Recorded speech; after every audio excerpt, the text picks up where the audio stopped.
Coby White drops 44. The Chicago Bulls get a victory over the Orlando Magic, and the pro tankers are crying everywhere. We're going to get into it, talk about it all and more on today's Locked On Bulls.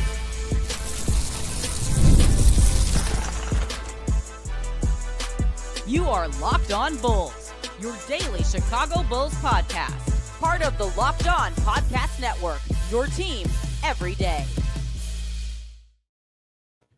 Thank you for tuning in to another episode of Locked On Bulls, member of the Locked On Podcast Network, where it's your team every single day. That's Pat, the designer, host, and creator of the Windy City Breeze, and host of the Chicago Bears podcast over at ESPN 1000.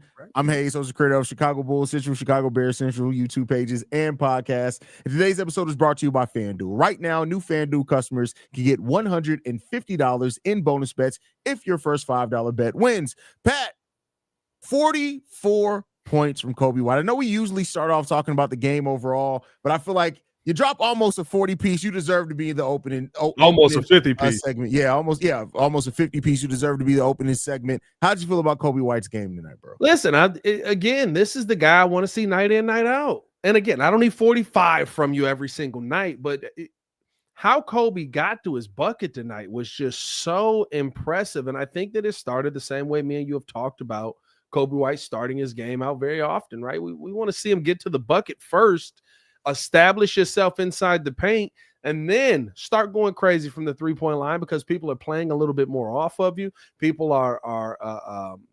they're more worried about you getting past them. I mean, every time the Bulls did a pick and roll with Wendell Carter ended up on Coby White was on the attack. Mm-hmm. That is the Coby White that I want to see nightly from this team. And it doesn't mean you're going to drop 45 every night. Doesn't mean that you're going to even have a great shooting night every night. But what it does mean is you're putting defenses on their back foot. And that, I think that opened up so much more for everybody else to get involved in this game in the long run, right? I thought in the second half, Trey Jones knocking down buckets because people were so focused on Coby White was exactly what we've been begging for a Bulls team to have an advantage that they actually use for years from, because it always felt like there was this one-on-one, I got to go get mine and nobody else can get theirs. I thought he did a great job trying to make sure everybody still got involved, but also just opening things up for the rest of the team by him being aggressive. I think this is the Coby that everybody believes could be the guy for this team and could be somebody as a long-term piece for this team. The question is, why don't we get this Coby, more than a month at a time? Yeah. And Coby's performance was so special down the stretch of this game. The Bulls went on to end this game a 20-9 run.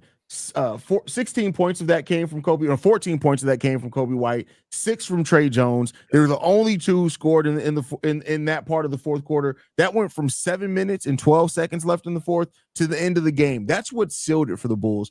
And like we talked about it in the game against the Cleveland Cavaliers, it was kind of a similar story, right? The Bulls are up to a lead. The Magic in the second quarter with a 19-14 run that brought them down, only being down by 3 points. They come out of the third quarter and go on a 22-8 run, which typically that would have been it for the Bulls. But the Bulls respond back with a 15-4 run. They stay in that game the entirety of the rest of the way to the fourth quarter, and then they go on that run. When that run started for the Bulls, they were down 105-114. They go on that 20-9 run to seal it in. Just an amazing game and execution from the Bulls in that one. Let me ask you this. When you see a game like this, right, and this is the only thing that I can think, and I guess the fact that Coby White is under contract, you still can go into next season and see. Does it feel like it took Coby a little while to get back into Zach's not on the team mode again? Because remember, when Coby White was cooking, Zach LaVine was out dealing with injury. We were like, of course you got to trade Zach now. You figured out who the next piece is. They brought Zach back that third time in a row again. Mm-hmm. And Coby started to go the other direction a little bit. Now, Coby also had some injury that he dealt with, and so he didn't come back the same after the injury. But do you feel like we're getting this Coby White now, and I think this is his fourth game in a row of 20-plus points and just being much more aggressive, because now there is I don't have to deal with somebody else trying to be the lead scorer on this team? I don't know if that's it, because we saw Coby have some good games. Like, Coby's season actually started off pretty good, even with him and Zach both rolling. I think it's a combination of team defense is now focusing mainly on Coby, but also Kobe's just notoriously slow from coming back to injury. Hats off to Kobe because he plays through a lot, but he doesn't play good when he's playing through injuries. Like, I think that's a part of it. And I still think the him and Josh Giddy thing, they're still figuring out their balance there too. But I think it's a combination of a little bit of all those things that you mentioned going on with Kobe. But the one that I always, because it just always holds true, Kobe just doesn't respond quickly from injury. He's just not the guy that does that. I'm not trying to knock him for it, but that's honestly what happens. Well, listen, with this Bulls training staff, I mean, everybody could be playing with 4 to 5 year old injuries. You know what I mean? If we're being real, Tanaka's still pulling the strings, baby. He's not. He's sitting. They're still getting doctors from Northwestern. They're just getting extensions of Tanaka, bro. He's the teacher now. Now he's like, oh, yes, this is exactly what we've been looking for. You know what probably happened? Jeff Tanaka grew up a Pistons fan, and the Bulls started winning over the Pistons. But you know what? So I looked into this a little bit after the Ayo Dosunmu injury, right? Yeah. And so apparently, like, Brian Cole, of course, is the Bulls head of whatever medical or whatever. But they outsource their medical to a company called Rush that sends in that do the day-to-day and in the practice facilities. So that's what it is. So but Rush is a hospital. Yeah, but Rush is sending the physicians over to be part of. So they basically have an intern program. That's why, bro. It's interns running the day-to-day. Wait a minute. So they getting the barber school haircuts for medicine? Yes, that's the Bulls medical staff is the barber school haircuts of medical staff.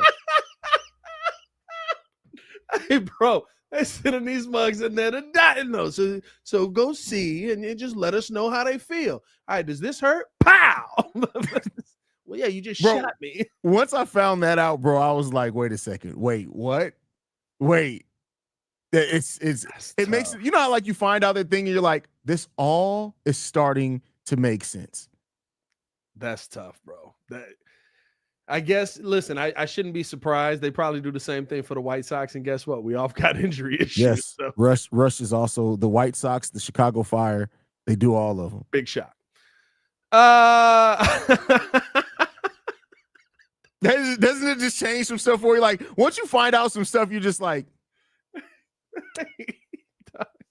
that's very Jerry. Wait a minute. So now I have a serious. Was Tanaka an intern the whole time he was here, and then he actually became no? You know what? It actually tracks because he's a teacher now. So he's basically he was over the interns that Rush was sending over to be the medical staff. But you know what else I found out too in my research? Hey, do you know why it took the CHSN app so long to launch? Because they couldn't decide on the logo 3 months after the network launched. They couldn't decide on the logo for the network. That's why they couldn't launch. Yes. But this whole everything that Jerry's a part. Listen, for people that development they're doing down on the west side, y'all better hope that they hire some of Pat's old construction workers because it's looking real shaky out here, bro. They're gonna be like, so you got all these beams up, but where's the actual building? We can't decide what color we want to go with. They haven't started it yet. You know what? That also the most important thing of all of this that explains why we don't have cup holders in the United Center, bro. I keep telling people this. It is literally that is the cheapest thing ever, right? Because legitimately, you can buy just cup holders. Yeah. Like you can just buy that piece. Adhesive. And just through bolt it. No, you don't have the adhesive. You just through bolt it. You drill a hole, and you attach it to the seat. It's so easy. A caveman could do it. Like, let's get Geico on this and get some stuff done in the UC. Like, I don't know, man. Like that is. You know what the problem is? They'd hire those same people screwing the bolts to start fixing people's knees on the Chicago Bulls, and then we're just right back where we left off. All of this, and at the end of the day, Lonzo Ball got another guy's knee in his knee, and it's working. Like, what? This team makes no sense. Hey, bro, it's so much that revelations that I've come to over the last 48 hours, and I'm just like, that's the Chicago Bulls for you, bro. It just is what it is there, man. But which Ishiba is trying to take over the White Sox? Just it's not Matt, it's his brother. It's his brother. I think it's Josh Ishiba. Just come on over to the Bulls side. It's going to get ugly eventually. Eventually, we're going to have 3 superstars that don't win over 40 games, but at least we went to a finals in that space. There you go. There you go. We're going to continue talking about this game, and the Bulls get a hard-fought victory, man. But first, we got to get to a message from one of our sponsors, and that is BetterHelp.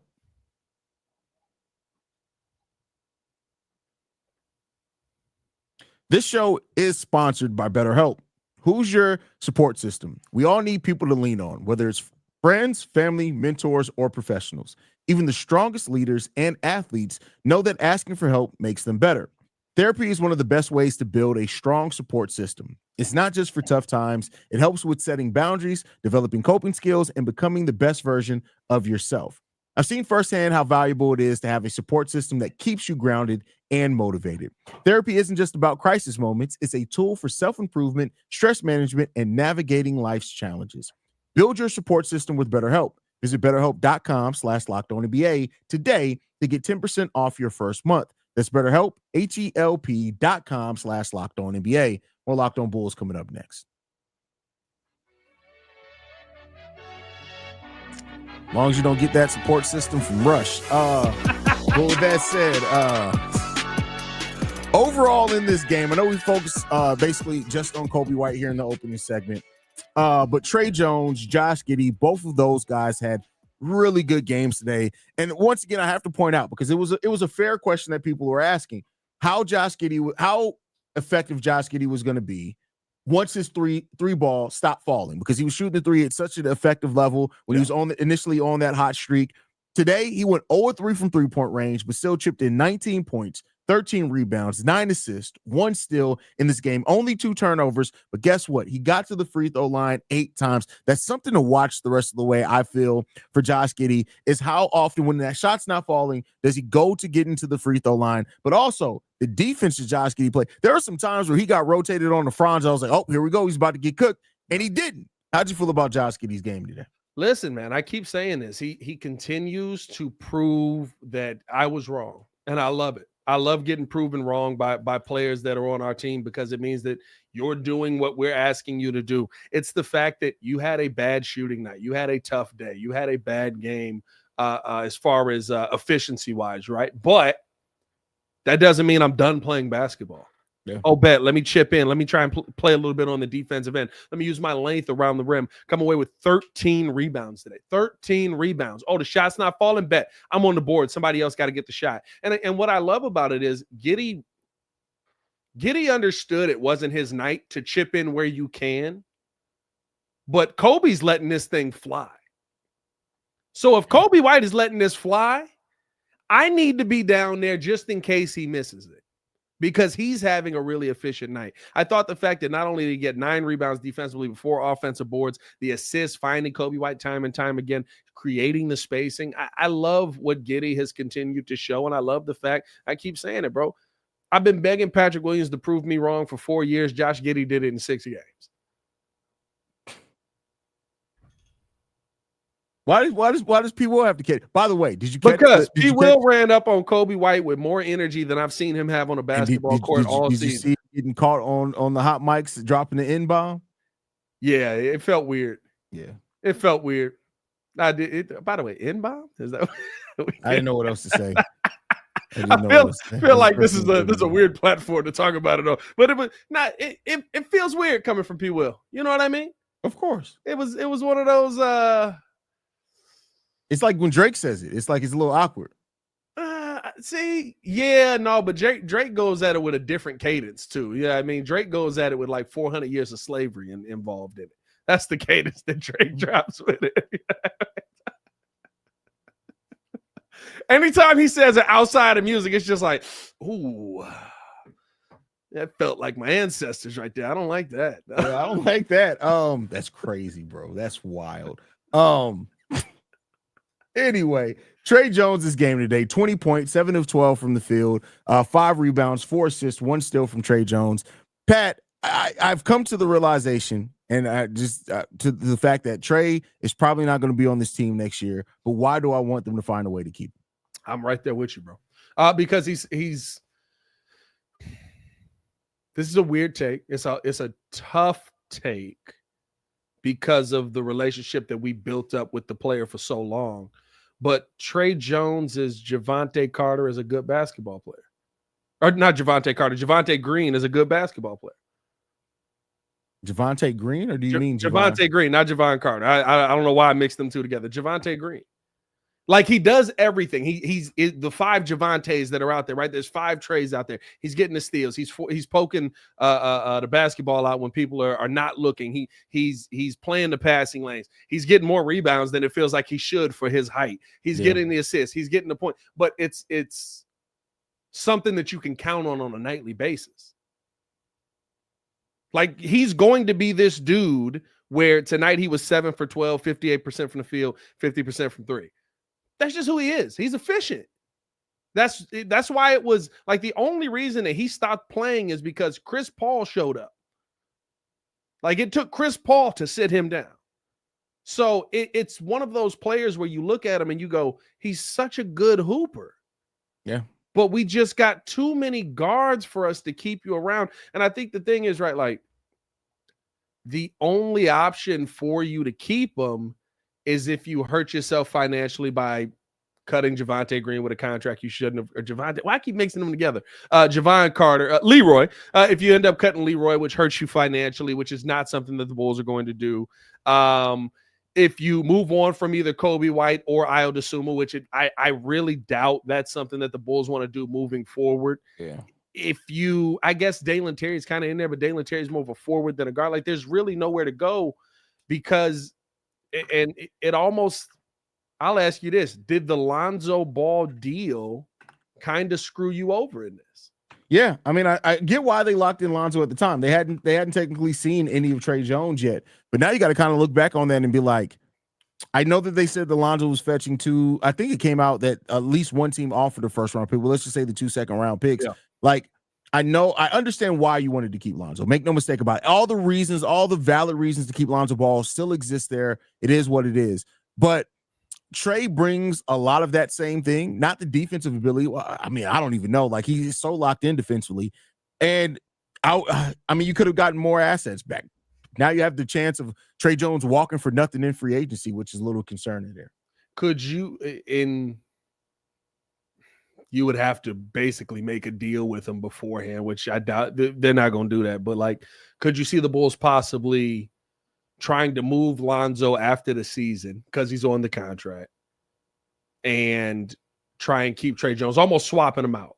Yeah. Trey's the more healthy player. He's also young. I think he's still younger than Lonzo. Yeah, Lonzo's what, 26 now? Lonzo's 27. Lonzo 27, Trey Jones 25 years old. He doesn't have the height that Lonzo has defensively, though. I'm talking about just coming off of the bench. He gives you a lot of what you're looking for that Lonzo Ball does give you, and he's on the basketball court and doesn't have the injury history. Like, I think that would be an interesting thing to see if the Bulls ended up doing something like that to finish the season out, because Trey Jones has been absolutely perfect for what the Bulls have looked for. I think he was the replacement that they probably needed to feel comfortable moving on from Lonzo Ball, but it just didn't happen in a timely fashion. Yeah, I think at this point in the offseason, if teams come calling on you on Lonzo, it's like we feel more safe in going ahead and pulling that trigger, because now we have somebody that we can re-sign in Trey Jones. It just makes sense to stay here, and that gives you a lot of what Lonzo did too. I honestly think now what the Bulls have shown with this Zach LaVine trade and the pieces they got back, like, you now can probably feel more safe about moving on from both Vooch and Lonzo now than what you were before. Yeah. No, true, 100%. I mean, what you've gotten out of Zach Collins and Trey Jones feels – I think that's the other thing too, right? It feels very like everyone's locked in. And I'm going to say this, Hayes, and this is tonight's game. JC was here. We were doing the breeze, of course. I looked at JC. Did you get a haircut yet? He did not get a haircut yet. Did you see us talking about it? I was like, I got it on good authority that you ain't took that beanie off in 3 months. Bro, I watched that game tonight. Prepare yourselves, Bulls fans. Prepare yourself, Hayes. We're going to the real playoffs. No, we're not. We are going to get in this playing game, which is dang near impossible for us not to get in because everyone keeps losing. We are going to the real playoffs. We are going to win 2 games in the play-in, and we are going to miss out on this lottery pick. Prepare yourselves. Remember I said this. What's the date today? I don't know. 3/6/2025. We're going to the playoffs. And then we're going to get absolutely Oh, I was about to get canceled on Locked On. We're going to get absolutely thrashed in the first round by the Cleveland Cavaliers. Prepare yourselves. Let's do an ad read, Hayes, as I let you marinate on that one. The Chicago Bulls, we got to talk about Billy Donovan's coaching. And I talked about this on a previous episode, but I got to ask the question, is Billy getting better? Talk about that on the other side. But first, we got to tell you guys all about FanDuel. Listen, when the game tips off, the NBA action is just getting started, and there's no better place to get in on that action than FanDuel. That is America's #1 sports book. With FanDuel, you can place live bets throughout the game. So even if you missed the opening tip or want to be on the fourth quarter comeback, you can stay in on the action. If you're looking for a bigger payout, get in on one of the same game parlays during the live bets. Listen, the thing about FanDuel is it keeps every moment of the game exciting, whether you're backing your team for a late game rally or picking a player to hit a clutch three. You feel like you've never missed a chance. Plus, the app is easy to use, and when you win, you get paid instantly. Right now, new FanDuel customers can get $150 in bonus bets. If your first $5 bet wins, just visit FanDuel.com to join today. That's FanDuel.com to shoot your shot at $150 in bonus bets. Make every moment more with FanDuel, the official sports betting partner of the NBA. We're going to the playoffs. More Locked On Bulls coming up next. How dare you put that energy out in the world, Pat? How dare you put that energy? Look at them, bro. They moving different. They moving different. I don't like it. I don't like it. I mean, I like the fact that they're playing with more heart. I just don't like that you just said they're going to make the playoffs, because I can absolutely see that happening. And I hate that my logical brain kicked in, because I wanted to immediately give you an argument on no, but then it's like you look at these other teams. The Orlando Magic we just beat. Yep. The Miami Heat. Who knows? They look good some nights, bad some nights. And Trey Young and the Atlanta Hawks. We'll see what the future holds there. Anyway, Pat, Billy Donovan. And it's funny that, I put this topic on here and you picked up on what I was putting down, because like Billy Donovan, is it that Billy Donovan is coaching better? Is his team just executing the game plan better? What is happening? Because this team looks so far night and day on both sides of the basketball that it's crazy. You would think that we may actually made a trade for a star rather than trading our player away here at the deadline. I believe it is a combination of two different things. One, and me and you have had this debate on here, I think most coaches in the NBA are the same. I think you have your bad, right? There's some coaches that are just like, oh, buddy, stop coaching, please. But when you look around the NBA, it's all predicated on star talent or having people who are willing to go the extra mile. I look at Frank Vogel. Frank Vogel gets fired in Phoenix. You bring in Mike Budenholzer, you're getting similar results, although Vogel made it a little bit further. You look at Frank Vogel on the Lakers. He's a championship head coach. You bring in, what's the boy that got shot? Darvin Ham. He makes it to the Western Conference Finals. 2 years later, it doesn't work. And all of a sudden, J.J. Redick is in the building. Now, all of a sudden, it's like, this is going to be different. It's kind of the same. And then you add Luka. And now, J.J. is one of the greatest coaches in the NBA. It's a miracle. I think when you get players that either are just superstar talent or really, really are willing to go the extra mile, which I think is the kind of the boat that the Bulls are in right now, the coaching style looks a little bit different. The coaching, the play looks a little bit different, and things look a little bit more effective. And to me, I mean, me and you talked about this a lot with the Zach LaVine, Nikola Vucevic, DeMar DeRozan lineup, right? They weren't a bad defensive lineup.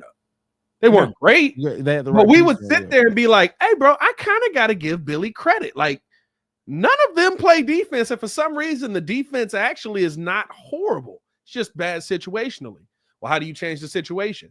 We don't slack off when we don't have the talent in bad situation, because we know we don't have the talent. So you're getting a team that's going the extra mile, which you got to give Billy Donovan credit for getting the most out of them. But I don't think that Billy changed. I think this is who Billy has always been, and the message is hitting different ears, which I think is the case with most coaches in the NBA. Yeah, I mean, I think also you have players out here that all are trying to prove something, right? Like almost everybody who's in the rotation is trying to prove something, and I think it's just a better fit as far as chemistry wise too. Like you're seeing us still try to run a quicker pace, which Trey Jones is seamlessly worked into that pace. Zach Collins is better for that, yeah. Yeah, Zach Collins, who I wouldn't at all call an athletic center, but just that little bit of extra athleticism he has over Nikola Vucevic makes a night and day difference in how he fits in the scheme. So, I'd be remiss if I didn't say that Billy, like, because Orlando Magic came out of that third quarter and they kicked up the intensity defensively. And we actually combated that. We've both talked about, we've been on the opposite sides of certain conversations with Billy Donovan, but we've both acknowledged, like, hey, the adjustments are lacking more times than not. Bulls made an adjustment. Whether the adjustment was energy-wise or the adjustment was actually schematic, they made an adjustment. And so, I'll say this. If this Bulls team starts off next season after making some improvements or even just, I hate to use this word again, continuity of understanding how to play better, but they come out with this energy, I mean, a season's going to have a lot different of a tone, too. Here's what I'll say, and you got to get a star, right? But the difference in this is when you look at how we've lost these games over since the All-Star break. I don't even know, was it 9 games now, 10 games? Has it been because we've gotten outworked or out-talented? Some games it's been both. It's been outworked and out-talented, but I'll say the more times than not right now, it's been talent. The biggest difference I see with this Bulls team is just like going out there and putting in the hard work on both ends of the court. How many times did we lose a game because somebody was standing wide open in the corner? Now, we almost lost tonight because somebody was wide open in the corner. Well, also, shout out to Wendell for deciding not to go for the putback. Yeah, that was a Wendell decision. I was just hearing old big men scream at him in my ear, just like, why are you putting the basketball down? That was crazy. That was a wild decision. But I think, like, when you watch night in and night out, I'm watching Josh Giddy close out hard on shooters in the corner. I'm watching I'm watching Modest Buzelis attack as people are driving to the rim, making sure it's not an easy shot, even though he may be out of position. Like, we're watching all of these things that, let's be real, bro, like, the biggest argument that I think we had was about Billy's defensive adjustments. And the only thing I can say was, like, bro, Billy Donovan can't be telling these mugs, don't close out in the corner. There is that corner right there. Don't even worry about that corner right there. Don't defend that. And you defend every other spot on this court. But them 2 corners that they have hit 15 3-pointers in this game, don't go to those. Like, I think it's just actually executing what I believe is the message that Billy Donovan has finally gotten through with. And hopefully that's something that continues. And maybe it is because Josh Giddy is the one kind of running the point now, and Coby White is the one that's running the show. You don't have any of those other voices. I mean, heck, I'm pretty sure they sit in Vooch. Oh, yeah, absolutely. I'm almost 100%. They said on the broadcast today when Adam Amin said Vooch was scheduled to make his return today, but there must have been some. It's like, yeah, we all know what's happening. 4 years, bro. How long? He been here 4 years, right? 4 years. I ain't seen Vooch get took out by nothing but COVID. A disease that affected the world is the only thing that got him to sit down. Are you telling me calf tightness got him right now? I'm not buying it, bro. I'm not buying it. But hey, man, I love the fact that we have a fun, spunky Bulls team that is probably going to make the playoffs. That will be the conversation that we have tomorrow's morning's episode, because I want to actually dig into that a little bit more. Because Jesus, man, you're right. They may. I'm not saying they will. I'm saying that there's a chance. And as we've seen with the Bulls, anytime there's a chance for something that actually is counterproductive, typically that's what happens. This is gonna be our freaking our Nico Mirotic month. That's what those 2 games are gonna be. It's gonna be our Bobby Portis December. It's like, hey, you could have got Luka Doncic, but instead you got Larry Markkinen. Hilarious. Any other thoughts, Pat, before we get up out of here? Man, appreciate y'all for tuning in and showing love. Hit the like button, subscribe to the page, leave a 5-star review. Y'all know what to do. I would do the song for y'all tonight, but I don't have no music on this board, so it's not gonna be in sync. That's the only thing. Like when you do it, it's gonna be off.